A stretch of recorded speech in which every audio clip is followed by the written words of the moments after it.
మదాలస పూర్వం శత్రుజిత్తుడనే రాజుకు ఒక కుమారుడు ఉండేవాడు. అతని పేరు ఋతుధ్వజుడు. అతను బుద్ధికి బృహస్పతి, అందానికి మన్మథుడు, పరాక్రమంలో అర్జునుడు.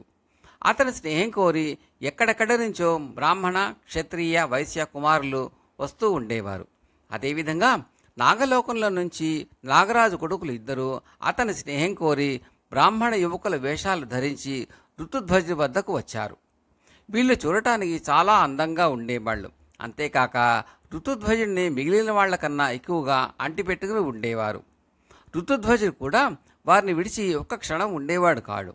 ఆ నాగకుమారులు పగలల్లా రాజకుమారుడు వెంట ఉండి రాత్రివేళ నాగలోకానికి తిరిగి వెళ్ళిపోతూ ఉండేవారు.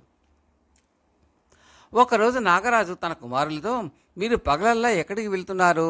రాత్రివేళ తప్ప ఇంటికి రావట్లేదు, ఏమిటి కారణం అన్నాడు. అప్పుడు వారు తండ్రితో, నాన్న, మేము ఋతుధ్వజుడు అనే రాజపుత్రుడి స్నేహం సంపాదించి పగలల్లా అతను వెంటే ఉంటున్నాం. అంత తెలివిగలవాడు, మంచివాడు, పరాక్రమవంతుడు, 3 లోకాలలోనూ ఉండడు అని చెప్పారు. దీనికి నాగరాజు చాలా సంతోషించి, అయితే అతనికి మరి తగిన బహుమానాలు ఏమైనా పట్టుకుపోయి ఇవ్వరాదా అన్నాడు. అతనికి మనమేమి ఇవ్వగలం? అతడికి ఏ లోటు లేదు. ఎప్పటికైనా మన వల్ల అతనికి కావలసిన సహాయం ఏదన్నా ఉంటే అలాగే చేద్దాంలే అన్నారు నాగకుమారులు సంతోషంగా. దీనికి నాగరాజు కూడా సమ్మతించాడు. ఇలా ఉండగా అరణ్యంలో తపస్సు చేసుకునే గాలవుడు అనే మునిని పాతాళకేతుడు అనే రాక్షసుడు బాధించసాగాడు. గాలవుడు ఒక యజ్ఞం ప్రారంభించినా, ఒక తపస్సు ప్రారంభించినా ఈ రాక్షసుడు మాయారూపంలో వచ్చి అనేక విఘ్నాలు చేసేవాడు. ఒకసారి ఇలాగే జరిగినప్పుడు ఏం చెయ్యాలో తెలియక గాలవుడు ఆకాశంకి చూస్తూ ఒక నిట్టూర్పు విడిచాడు. అంతే, వెంటనే ఆకాశం నుంచి అశ్వం ఒకటి మునీశ్వరుడు ముందు వాలింది. అదే క్షణంలో అశరీరవాణి ఈ విధంగా పలికింది, గాలవ, ఇది 3 లోకాలు తిరిగి రాగల కోలే అశ్వం. దీన్ని తీసుకుపోయి శత్రుజిత్తు కుమారుడైన ఋతుధ్వజుడికి ఇవ్వు. అతను ఈ గుర్రాన్నెక్కి క్రూరకర్ములైన రాక్షసులను సంహరించుతూ నీ తపస్సును రక్షించగలడు. ఈ మాటలు వింటూనే గాలవుడు కువలయాశ్వాన్ని ఎక్కి శత్రుజిత్తు వద్దకు వెళ్ళి ఋతుధ్వజుడిని పంపమని కోరాడు. ఋతుధ్వజుడు కువలయాశ్వాన్ని ఎక్కి గాలవుడి వెంట ఆయన ఆశ్రమానికి వెళ్ళాడు. సాయంకాలం అయింది. గాలవుడు అగ్నిని అర్చించటానికి కూర్చున్నాడు. ఆ సమయంలో పాతాళకేతుడు అడవి పంది రూపంలో అగ్నిగృహంలో జొరపడి గాలవుణ్ణి భయపెట్టాడు. మునిబాలకులు పెట్టిన కేకలు విని ఋతుధ్వజుడు గుర్రం మీద వచ్చాడు. పందిని ఒక బాణం వేసి కొట్టాడు. దెబ్బతిన్న పంది అరుస్తూ పారిపోసాగింది. ఋతుధ్వజుడు దాన్ని గుర్రం మీద వెంబడించాడు. పోయి పోయి పంది ఒక పెద్ద గోతిలో దూకింది. అది పాతాళానికి పోయే సొరంగం. కువలయాశ్వం 3 లోకాలు సంచరించగలదు కనుక ఋతుధ్వజుడు ఆ సొరంగం వెంబడి పోసాగాడు. కొంత దూరం వెళ్ళేసరికి అతనికి ఒక కాంతివంతమైన ఒక నగరం కనపడింది.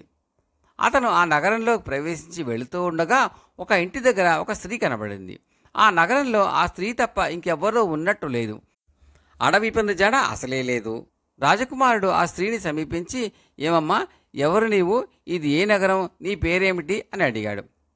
ఆ స్త్రీ జవాబు చెప్పకుండానే ఇంట్లోకి వెళ్ళిపోయింది. ఈ చిత్రమేమిటో తెలుసుకోవాలని రాజకుమారుడు గుర్రం దిగి తాను కూడా లోపల ప్రవేశించాడు. లోపల ఒక గదిలో ఒక హంసతూలికా తల్పం మీద ఒక దేవకన్యలాంటి సుందరి పడుకుని ఉన్నది. ఆమె చాలా విచారంగా ఉన్నది. పక్కనే బయట కనిపించిన స్త్రీ నిలబడి విసురుతున్నది.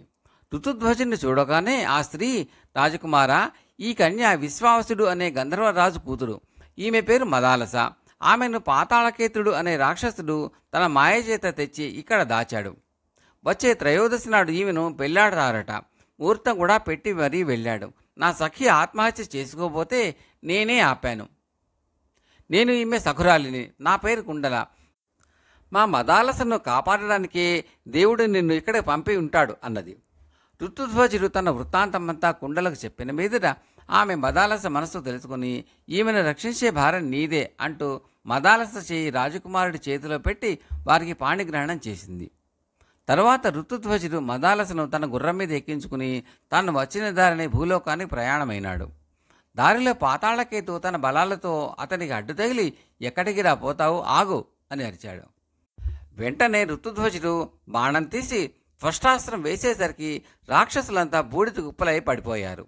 ఋతుధ్వజుడు మదాలసను తీసుకుని తన ఇంటికి తీసుకుపోయి పెళ్లి చేసుకుని ఉదయం మొదలు మధ్యాహ్నం దాకా కువలయాశ్వం మీద భూమి యావత్తూ చుట్టి మునీశ్వర్ల యజ్ఞ యాగాదులను రక్షిస్తూ తన భార్యతో సుఖంగా కాలం గడుపుతున్నాడు.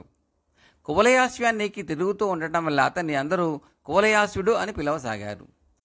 ఋతుధ్వజుడి చేత చచ్చిన పాతాళకేతుడికి ఒక తమ్ముడున్నాడు. వాడి పేరు తాళకేతు. తన అన్నను చంపినందుకు, అతను చేసుకోవాలనుకున్న మదాలసను పెళ్లాడినందుకు ఋతుధ్వజుడి మీద పగ తీర్చుకోవాలని వాడికి బుద్ధి పుట్టింది. వాడు ఒక ఋషి వేషం వేసుకుని యమునా తీరాన ఒక ఆశ్రమం కల్పించుకుని అక్కడ దొంగ తపస్సు ప్రారంభించాడు. ఒకనాడు రాజకుమారుడు ఆశ్రమాలు అన్నీ తిరుగుతూ అట్టుగా వచ్చి ఈ దొంగ ఋషికి నమస్కారం చేసి, మహాత్మా, మీకు రాక్షస బాధ లేదు కదా అని అడిగాడు. నాయనా, నీ వంటి పరాక్రమశాలి మాకు అండగా ఉంటే రాక్షస బాధ ఎక్కడిది? అయినా నీ వల్ల నాకు ఒక సహాయం కావాలి, చేస్తానంటే చెబుతాను అన్నాడు తాళకేతు. చెప్పండి, తప్పక చేస్తాను అన్నాడు రాజకుమారుడు. నేను నీటిలో మునిగి నీటి యజ్ఞం చేయ తలపెట్టాను. అందుకుగాను బంగారం కావాలి కనుక నీ మెడలో ఉన్న హారం నాకు ఇచ్చి ఒడ్డునే నిలబడి రాక్షసులు రాకుండా చూస్తూ ఉండు అన్నాడు తాళకేతు. నిజమే కాబోలు అనుకుని రాజకుమారుడు తన మెడలోని హారం రాక్షసుడికి ఇచ్చి తాను ధనుర్బాణాలు చేతబట్టి ఒడ్డునే నిలబడ్డాడు. రాక్షసుడు నీటిలో మునిగి నీటి అడుగున ఈదుకుంటూ ఆవలిగట్టు చేరి నేరుగా శత్రుచిత్తుడి వద్దకు వెళ్ళి, మహారాజా, ఎటువంటి చెడ్డవార్త చెప్పవలసి వచ్చింది? రాక్షసులు నీ కొడుకును చంపేశారు. ప్రాణం పోయే సమయంలో నీ కుమారుడు ఈ హారాన్ని నాకు ఇచ్చాడు. తపస్సు చేసుకునే మాకు ఈ బంగారంతో ఏం పని? ఇది మీకు చేర్చుదామని, ఈ వార్త మీతో చెబుదామని వచ్చాను అని చెప్పి వెళ్ళిపోయాడు. తన భర్త చనిపోయాడు అని తెలియగానే మదాలస మొదలు నరికిన చెట్టులాగా పడిపోయి ప్రాణాలు వదిలేసింది. రాజు రాణి అంతులేని దుఃఖంలో మునిగిపోయారు. తాళకేతుడు మళ్ళీ యమునలో ప్రవేశించి రాజకుమారుడు ఉన్న చోటుకి వెళ్ళి, నాయనా, నా యజ్ఞం నిర్విఘ్నంగా కొనసాగింది, ఇక నీ దారిని నువ్వు వెళ్ళవచ్చు అన్నాడు. ఋతుధ్వజుడు గుర్రం ఎక్కి నగరానికి తిరిగి వచ్చాడు. ఎక్కడా ఉత్సాహం అన్నది అతనికి కనిపించలేదు. అనేక మంది అతనికేసి ఆశ్చర్యంగా చూడసాగారు. అతనికి ఏమీ అర్థం కాలేదు. రాజమందిరానికి వెళ్ళాడు. బతికే ఉన్నావా నాయనా అంటూ తల్లిదండ్రులు అతనికి కావలించుకున్నారు. కానీ వాళ్ళు దుఃఖించడం మానలేదు. మీరు ఎందుకు దుఃఖిస్తున్నారు? ఏం జరిగింది అని అతను తల్లిదండ్రులను అడిగాడు. తన మరణ వార్త వినటం వల్ల కలిగిన దుఃఖంతో మదాలస చనిపోయిందని వారు చెప్పారు. ఋతుధ్వజుడికి దుఃఖానికి అంతులేదు. తన భార్య చనిపోయిందని తెలిసి కూడా తాను ఇంకా బతికే ఉన్నందుకు తనను తాను తిట్టుకున్నాడు. ఆత్మహత్య చేసుకుందామని అనుకున్నాడు. కానీ మహాపాతకమని మానుకున్నాడు. ఇక చేసేది లేక మళ్ళీ నేను ఈ జన్మలో ఇంకొకరిని పెళ్ళాడను అని శపథం చేసి ఊరుకున్నాడు. రాజకుమారుడికి కలిగిన ఈ దుఃఖం గురించి అతని స్నేహితులంతా చాలా బాధపడ్డారు.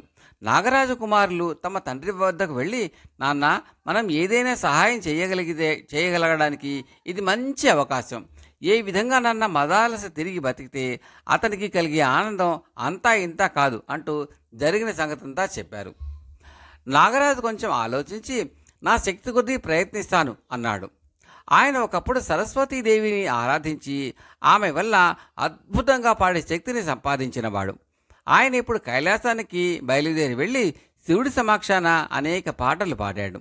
ఆ పాటలకు శివుడు ముగ్ధుడై, నాయనా, ఇంత చక్కటి పాటలతో నన్ను సంతోషపెట్టావు, నేను నీకు ఏం సహాయం చేసేది అన్నాడు. దేవా, మదాలసను బతికించు అన్నాడు నాగరాజు. ఆమెకు అంత్యక్రియలు కూడా జరిగినాయి. నేను ఆమెను ఎలా బతికించగలను అన్నాడు శివుడు. దేవా, ఆమెను తిరిగి సృష్టించు. నా చేతుల మీదుగా రాకుమారుడికి పత్నీదానం చేయాలని నాకు చాలా కోరికగా ఉన్నది అన్నాడు నాగరాజు. అయితే నీవు వెళ్ళి పితృపూజ చేసి మధ్యపిండాన్ని భక్షించు. మదాలస నీ శిరస్సు నుంచి తిరిగి జన్మిస్తుంది అని శివుడు చెప్పాడు. నాగరాజు ఆ ప్రకారమే చేశాడు. మదాలస అతని శిరస్సు నుంచి బతికి వచ్చింది. నాగరాజు ఆమెను ఒకచోట దాచాడు. ఆ తర్వాత ఆయన తన కుమారులను పిలిచి, నాయనలారా, మీరు ఇంతకాలంగా ఋతుధ్వజుడిని కొలుస్తున్నారు, కానీ ఒక్కనాడు కూడా మన ఇంటికి తీసుకురాలేదు, ఆతిథ్యం ఇవ్వలేదు. ఇదేమి న్యాయం? అతను భార్యపోయిన దిగులుతో బాధపడుతున్నాడు కదా, ఒక్కసారి ఇక్కడికి తీసుకురండి. వినోదాలతో బిందులతో అతని దిగులు పోగొడదాం అన్నాడు. నాగరాజకుమారులు సరేనని బయలుదేరి వెళ్ళి ఋతుధ్వజుడితో, మిత్రమా, ఒక్కసారి కూడా నీవు మా ఇంటికి రానే లేదు. మా నాన్నగారు నిన్ను పిలుచుకు రమ్మని మరీ మరీ అడుగుతున్నారు, రావాల్సినది అని బతిమాలారు. రాజకుమారుడు సరైనని వారి వెంట బయలుదేరాడు. నాగకుమారులు అతన్ని గోమతీ నదీ దగ్గరకు తీసుకుని పోయి తమతో పాటు అతనిని కూడా అందులో మునగమన్నారు. నీటిల్లో మురిగిన మరుక్షణం నాగకుమారులకు బ్రాహ్మణ వేషాలు పోయి పాముల శరీరాలు, నెత్తిన దగదగా మెరిసే మణులు వచ్చాయి. ఈ వింత మార్పుకు ఋతుధ్వజుడు చాలా ఆశ్చర్యపడ్డాడు. ఏమిటిది? మీరు బ్రాహ్మణ కుమారులు కారా? నాగులా? నా దగ్గర ఉండి ఈ సంగతి ఎందుకు దాచారు అని ఋతుధ్వజుడు వారిని అడిగాడు.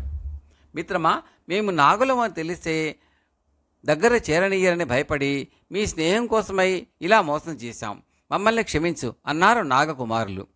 మీరు నాగులైతే నాకేమీ చింతలేదు, మీరు ఎప్పటికీ నాకు అప్తమిత్రులే అన్నాడు రాజకుమారుడు. నాగరాజు రాజకుమారుడికి గొప్పగా ఆతిథ్యం ఇచ్చి విందులు వినోదాలు ఏర్పాటు చేశాడు. ఆయన అతన్ని మణిసింహాసనం మీద తన పక్కనే కూర్చోబెట్టుకుని, నాయనా, నా కొడుకులు నిన్ను ప్రతి క్షణము స్మరిస్తూ ఉంటారు. ఇటువంటి అల్లుడు దొరికితే ఎంత బాగుండునని నాకు అనిపించి నిన్ను పిలిపించాను. నీ భార్య అకాల మరణం చెందిందని విన్నాను. నువ్వు యువకుడు గనుక నా కుమార్తెను పెళ్ళాడు. నేను చాలా సంతోషిస్తాను. ఇదే నేను నీకు ఇవ్వదలసిన బహుమానం అన్నాడు. క్షమించండి, నేను మదాలసను తప్ప మరొకరిని పెళ్ళాడనని శపథం చేశాను అన్నాడు రాజకుమారుడు. నా కుమార్తెను చూసినట్టయితే నీ అభిప్రాయం తప్పక మార్చుకుంటావు అంటూ నాగరాజు మదాలస కోసం నాగకన్యలను పంపాడు. మదాలస వచ్చింది. భార్యాభర్తలు ఒకరినొకరు చూసుకుని ఆనందపరవశులైపోయారు. నాగరాజు జరిగిందంతా రాజకుమారుడికి చెప్పి, ఈమె నీ మొదటి భార్య అయినా ఇప్పుడు నా కూతురు. నిన్ను నా అల్లుని చేసుకోవటానికి గాను మళ్ళీ వివాహం చేస్తాను అన్నాడు. వారిద్దరికీ నాగలోకంలో అతివైభవంగా వివాహం జరిగింది. నాగరాజు ఋతుధ్వజుడికి మదాలసకు అంతులేని మణులు, బంగారము, కానుకలు ఇచ్చి వారు ఎంతో మర్యాదతో ఇంటికి సాగనంపాడు. కథ సమాప్తం.